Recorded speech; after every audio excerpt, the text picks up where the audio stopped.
Gracia y paz en el nombre de nuestro Padre y de nuestro Señor Jesucristo, en el poder de su Espíritu Santo, a los hijos de Dios en todas las naciones. Aquellos que únicamente han puesto su fe en el sacrificio de Cristo en la cruz del Calvario como medio suficiente para el perdón de nuestros pecados y salvación de nuestras almas, y que continuamente le permiten al Espíritu Santo ser guiados. Damos gracias al Señor que por su voluntad y guía utilizamos este medio en donde exponemos la sana doctrina y señalamos la falsa. Nuevamente con ustedes, su servidor y maestro, Nelson Villalba Sarmiento. En esta ocasión quisiera compartir con ustedes el tema acerca de la importancia de permanecer en Cristo. Los apóstoles fueron hechos portadores autorizados de la revelación. Entendemos que aparte de ellos existieron muchos cristianos que también fueron testigos de la revelación cristiana y de los eventos redentores que muchos de ellos pudieron observar. Pero solo los apóstoles fueron constituidos instrumentos oficialmente designados y sobrenaturalmente equipados. El testimonio de los apóstoles fue fundado en una experiencia única de Cristo encarnado, guiada por el Espíritu Santo, les proveyó, los capacitó para dar una interpretación auténtica de la persona y de la obra de Cristo, llegando esta a ser una norma para la iglesia del Señor. Por eso Pablo, como apóstol, al transmitir en sus escritos la revelación que el Señor le daba, podía afirmar que era como haber aprendido directamente de Cristo. Eso pudo afirmarlo el apóstol Pablo. ¿Y cómo se puede entender esto? Porque ellos tuvieron esa intimidad con el Señor, y como hombres divinamente autorizados y oficialmente autorizados por el Señor como apóstoles. Esto es irrepetible. Tenemos que entender lo que esto no se puede volver a repetir. No puede haber sucesión apostólica. Lo entendemos. Porque no puede haber más canon bíblico, hermano. No puede haber más canon bíblico, iglesia. Aunque este no es el tema. Jesús, por los apóstoles, fue exaltado totalmente y sus escritos nos dirigen a él. Por eso tenemos que entender, la primera y gran exigencia de Jesús tuvo que ver con el amor. Amarás a Dios con todo tu corazón y con todo lo que eres. Mateo 22:37. Pero aquí hay un otro tipo de amor que es implícito al amor que presenta Jesús como exigencia: amar a Dios sobre todas las cosas. Y es el amar a Jesús. No sé si habían notado esta relación, pero encontramos dos tipos de amores. Mateo 10:37, amar a Jesús más que a madre, más que a padre, más que a hijo o más que a hija. El que ama más al padre, el que ama más a la hija, más al hijo o más a la hija, no es digno de él. O sea que el amor a Jesús está al mismo nivel que amar a Dios sobre todas las cosas. Lo entendemos porque Jesús es Dios. Y a ese nivel tenemos que entender la relación que presenta Jesús.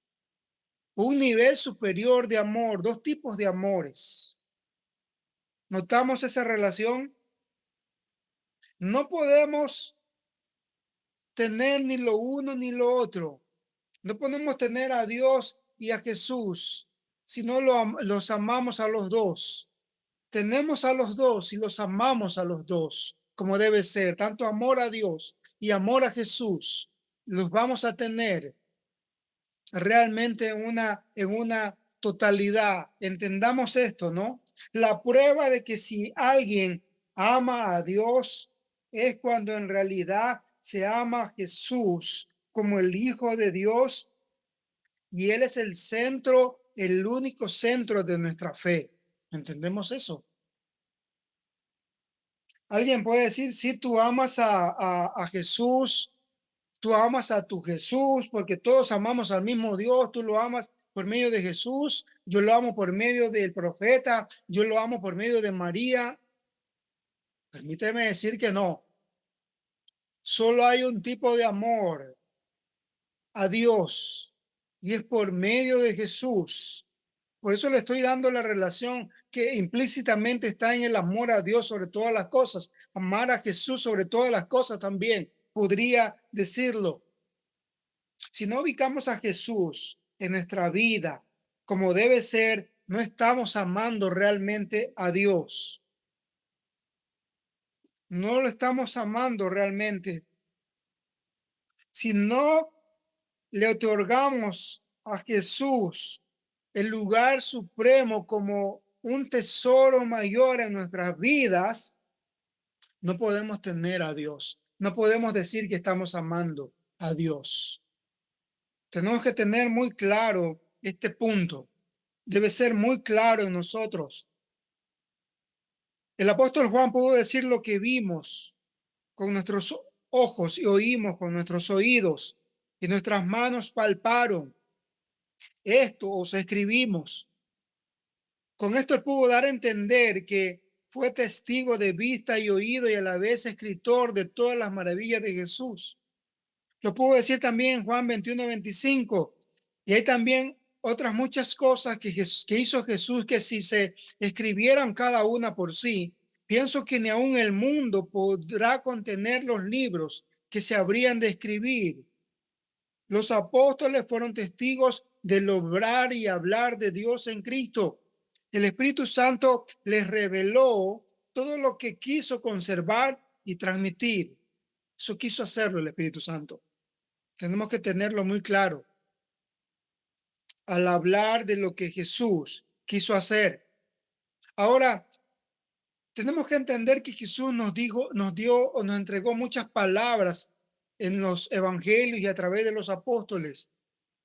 Eso podemos nosotros resumirlo como sus mandatos, aunque no quiero extenderme mucho en esto, pero el amor es hacer principalmente lo que Jesús dice. El amor, que es un sentimiento hacia Él como supremo, es hacer principalmente lo que Él dice. Entendamos eso. En sus mandatos hubo mandatos internos y mandatos externos. Los mandatos internos en el espíritu. Y el primero tiene que ver con nacer de nuevo. Nacer de nuevo. Entendamos que nacemos físicamente en este mundo, pero estamos, al nacer físicamente, nacemos espiritualmente muertos. Eso lo entendemos por su palabra. Por eso que no tenemos amor a Dios, por eso que lo tenemos a Dios como menos, como que es algo que no tiene tanta prioridad para nosotros. Nos produce totalmente algo que no nos da alegría. Además tenemos amor por la carne al nacer, vivos pero espiritualmente muertos y más amor por el mundo. Es aburrido todo lo que encontramos en Dios porque no lo conocemos. Y entramos de lleno a una religión muerta. Nos bautizan en una religión muerta que ni siquiera nos dieron el derecho a la elección, siendo tan pequeños que ni sabíamos lo que estábamos haciendo, espiritualmente muertos. Nacemos todos espiritualmente muertos, físicamente vivos, pero espiritualmente muertos. Pero Juan capítulo 3, versículo 3 nos hace entender que debemos nacer de nuevo. Esa es la verdadera vida a la que estamos llamados todos los seres humanos. Hombre, mujer que me escuchas, el Señor te pide que debes nacer de nuevo. Va a marcar la diferencia entre conocer una religión muerta, llena de ídolos, llena de idolatría, llena de fetiches, llena de ritos, y conocer a un Dios vivo, donde Él nos pide que lo adoremos en espíritu y en verdad. al nacer de nuevo. Ese nacimiento lo produce solo el Espíritu Santo y solo al nacer de nuevo podremos tener acceso al reino de Dios. No hay otra manera y eso lo produce el Espíritu Santo. Permíteme orar por ti en esta ocasión, Padre. A todo aquel que me está escuchando y que no te conoce y que no ha nacido de nuevo, en el nombre todopoderoso de Jesús, te pido que lo guíes, Espíritu Santo, que ponga su mirada solamente en ti, Jesús, su fe solamente en ti. Espíritu de Dios, revélate a ellos y que puedan conocer la gloria de tu salvación a través de la cruz de Cristo. En el nombre todopoderoso de Jesús, te doy gracias. Amén. Nacer de nuevo. Lo segundo, arrepentirse y creer en Él. El arrepentimiento, Marcos 1:15, tiene que ver con metanoia, cambio de mentalidad. Implica renunciar al amor por sí mismo, ese amor egocéntrico en el cual estoy centrado solamente en este mundo, en los placeres de este mundo, en la vida de este mundo. La metanoia o el arrepentimiento me hace elegir el amor de Dios de una manera constante y en el cual la transformación también va a ser constante. Arrepentámonos constantemente delante de la presencia del Señor y creer en Él, ese creer en Él, a todo aquel que cree en Él. Porque de tal manera amó Dios a este mundo que ha dado a su Hijo unigénito para todo aquel que en Él cree, no se pierda, mas tenga vida eterna. Esta creencia en Él también es constante y obediente. Amar a los demás. El cristiano ama inclusive a sus enemigos. Esa es la prueba de un cristiano, porque ¿de qué me vale o de qué vale amar a los que me aman? ¿Qué recompensa o qué demás tengo en eso? Nada. El creyente ama a sus enemigos aún y todo deseo de venganza personal es hecho a un lado. Totalmente. El amor a Dios me hace amar a mi enemigo. Así me haga lo peor, lo voy a amar.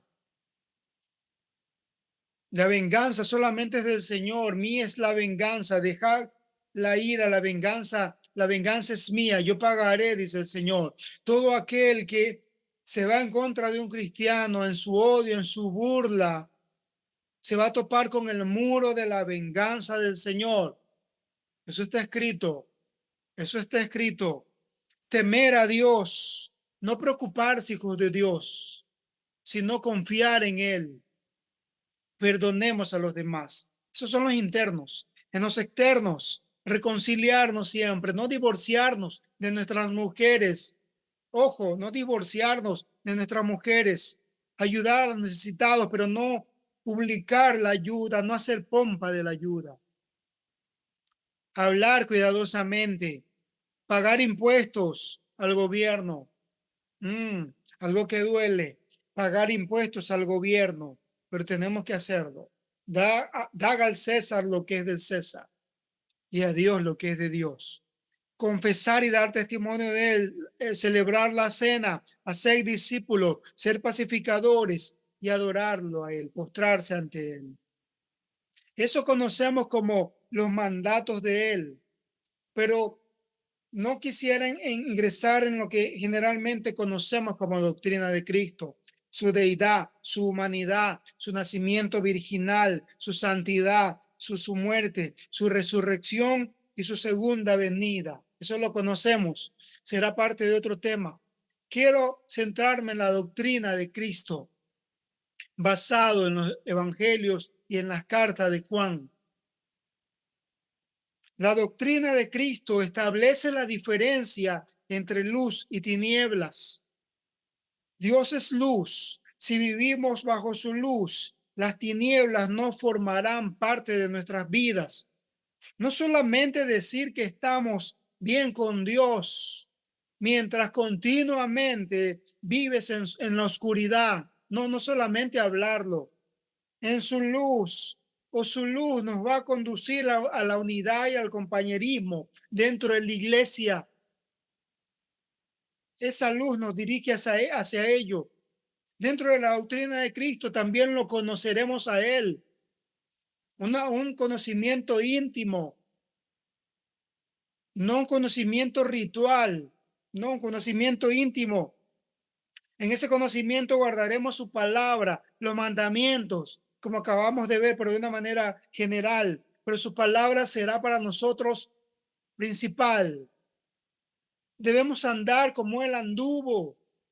Y este andar quiere decir vivir o comportarse como Él se comportó, no como yo quiero comportarme.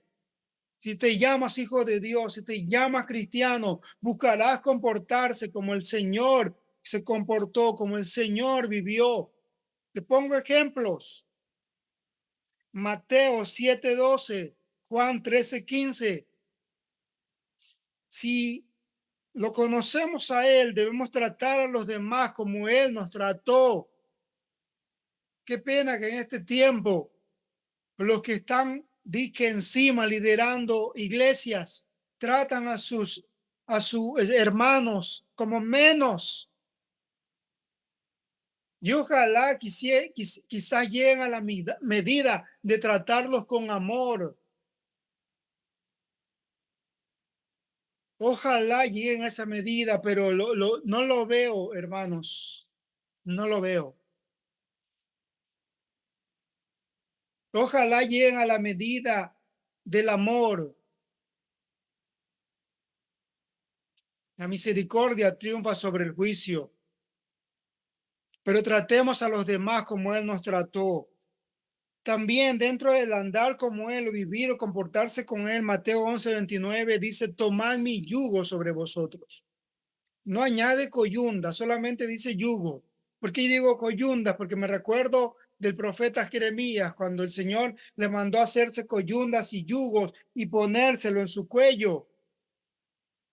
No habla aquí el Señor de coyundas, pero habla de yugos. Y el yugo era un palo que era puesto en los cuellos de los bueyes, lo cual no le permitía a ellos que dirijan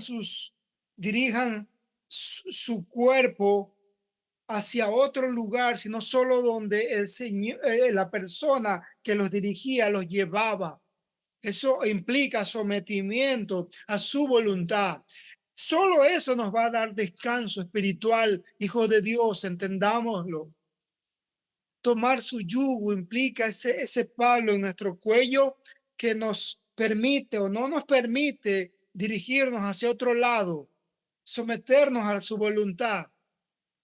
Oro al Señor para que toda conducta contraria a su santidad y voluntad no reine en las iglesias. En el nombre de Jesús. No, yo quiero hacer mi voluntad. ¿Qué pasa? ¿Qué problema? ¿Qué malo hay en hacerlo de aquí? ¿Qué malo hay de hacerlo de acá? ¿Qué malo hay en irme para este lado? ¿Qué de malo hay en vivir para acá? Toma el yugo del Señor. Él quiere que te dirijas bajo su voluntad, no bajo la tuya, no bajo la mía. Hallaréis descanso para tu alma y aprended de él que es manso y humilde. ¿Lo entendemos? Mateo 11:29. 1 Pedro 2:21. Andar como él es hacer lo bueno, aunque lo bueno nos haga sufrir, tal como sufrió Cristo, debemos seguir sus pasos. Sí, vivir como Jesús vivió haciendo lo bueno, quizás nos va a llevar a muchos sufrimientos, pero ejemplo nos dejó, dice él. Primera de Pedro 2:21. Primera de Juan 3:6. El que anda como o vive o se comporta como él anduvo, no peca. El que peca no lo ha visto ni le ha conocido. El Hijo de Dios, nacido de Dios, no practica el pecado y hace justicia. No practica el pecado. La práctica continua del pecado evidencia que el individuo es del diablo, el que continuamente practica o se entrega al pecado, evidencia que le pertenece a Satanás. Eso lo dijo el Señor, no lo digo yo. Soy de vuestro padre el diablo y viven haciendo lo que él quiere que haga. El Hijo de Dios no practica el pecado, continuamente no se está entregando al pecado. No estoy diciendo que el Hijo de Dios no peca en algún momento.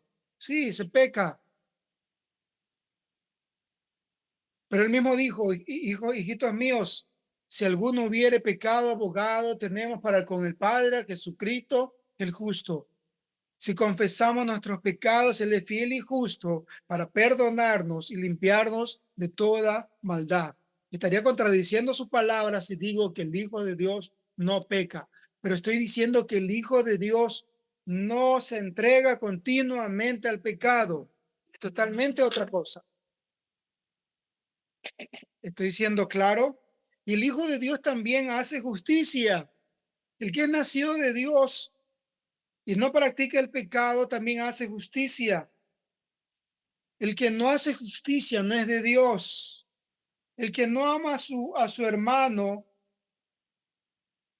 no es de Dios. Debemos amar a nuestros hermanos. Aunque hayas hecho muchas obras buenas y no estás amando a tu hermano y lo tratas mal a tu hermano, esa es una injusticia. Vienes a ser un guía de ciegos. ¿Cuántos hermanos dentro de las iglesias están siendo tratados injustamente por sus pastores, por sus hermanos? Déjame decirte que no te estás ubicando en el lado de no ser nacido de Dios. No estás viviendo, no estás comportándote como debes comportarte, o viviendo como vivió Jesús. Haz justicia con tu hermano. Somos llamados a hacer justicia con nuestros hermanos. Hay de aquel que aún todavía vive pensando en hacerle mal a su hermano, maquinando tratar mal a su hermano, y han pasado años y continúas pensando igual.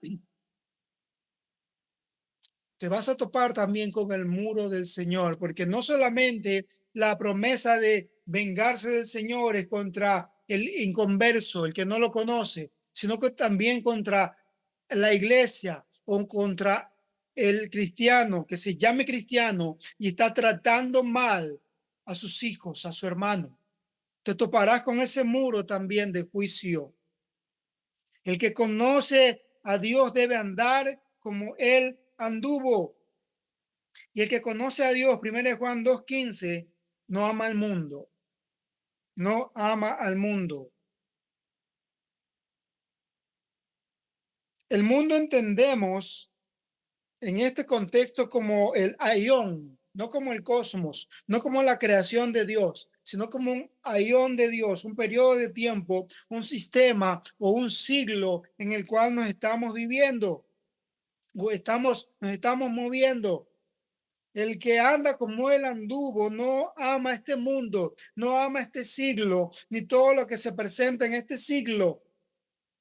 Estoy diciendo, estoy aclarando que no es el cosmos, lo creado por Dios.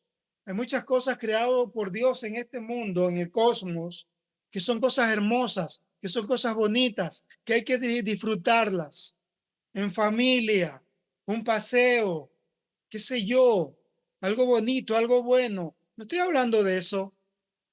Mientras sean cosas buenas dentro del cosmos, de la creación de Dios, está bien. Pero cuando estás amando el aión de este siglo, este periodo de tiempo, y las cosas de este siglo que están en contra de Él, en contra de Dios,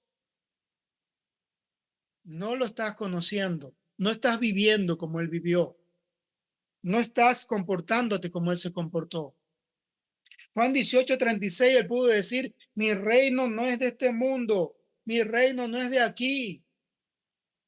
Jesús no reina en este mundo. La iglesia no está llamada tampoco a reinar en este mundo. Y hay cosas en el mundo, te pregunto, hay cosas en del mundo en mí a las cuales necesito renunciar. Si, si dices que andas como él anduvo, vives o te comportas como él anduvo dentro de la doctrina de Cristo que estamos tratando, debes hacerte esa pregunta, reflexionar en esa pregunta. ¿Cuán repetidamente soy tentado por ceder al mundo y sus pasiones? También tienes que hacerte esas preguntas. Si continuamente eres tentado para ceder al mundo y sus pasiones, es porque estás poniendo tu mirada en el aión, en el periodo, este sistema o en este siglo. Hijos de Dios, estamos viviendo dentro de la doctrina de Cristo. Esforcémonos en vivir conforme a la doctrina de Cristo y permanecer en esa doctrina de Cristo. Que el Señor les bendiga y que el Señor les guarde.